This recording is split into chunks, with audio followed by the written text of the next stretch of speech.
So ito naman po, this is a lucky red string for doors. Dalawa po ito, meron po dyan na option na dalawa para po sa magkabilang gilid ng pinto. So sa main door po, maganda po ito sa main door. Sa feng shui po kasi, this can boost your wealth and luck. So unti-unti magiging maswerte yung bahay niyo kung pakiramdam niyo po ay malayo po sa inyong swerte.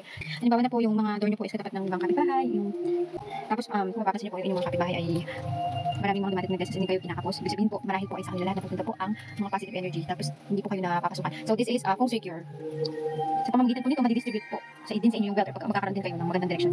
So kung ang inyong main door is wala sa north and east, ang pinakamaganda po kasing door is nasa gitna ng northeast or nasa mismong north or nasa mismong east. Yun po ang magandang direction ng door. So kung ang door niyo po ay wala sa parte na nasisikatan ng araw, yun po ay hindi masyadong maswerte sa feng shui. So kung ang inyong door ay nasa west or nasa south, or lalo na nasa west, nandun po yung sunset. Kasi dun po yung parang direction ng disposal po dahil sunset po doon. So this is a cure po, feng shui cure para po sa inyong mga bahay.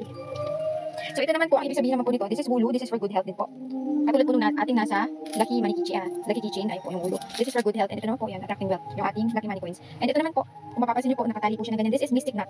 Kung ang inyong bahay ay maraming nakakasakit or nakakaaway-away, nakakagulo, ito po ay para pagkasundin po yung mga taong nakatira sa bahay na yun. So yun, halimbawa na po, lagi may nag-aaway, nakakagulo, hindi nagkakasundo, para po ito sa pagbubuklod ng pamilya. So yan. Or kung meron po nakakasakit, hindi nawawala yung problema, ito po, maganda po meron ganito na pang protection po kasi para sa inyo. May emperor coins na po to, or money coins, ito po yun.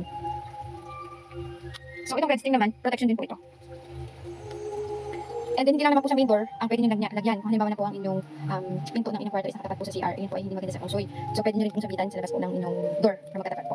Makikita nyo po sa ating basket na meron po mga option dyan. Ito po ay para po sa labas ng main door. Sa gilid po, sa magkabilang gilid po ito sinasabit ng main door. Sa labas po, hindi po sa loob ng main door ha. So kaya po ito sa labas ay para ma-attack po yung positive energy. So kung nasa loob po, ano po yung ma-attack niyo po doon? Kung bagas galing po sa labas yung i-attack yung positive energy para pumasok po sa loob ng bahay. Everyone, meron din po tayong mga golden abacus dito. You can check our yellow basket. Meron din tayong mga golden abacus. Ayan, meron tayong big and small abacus. Ipin natin to.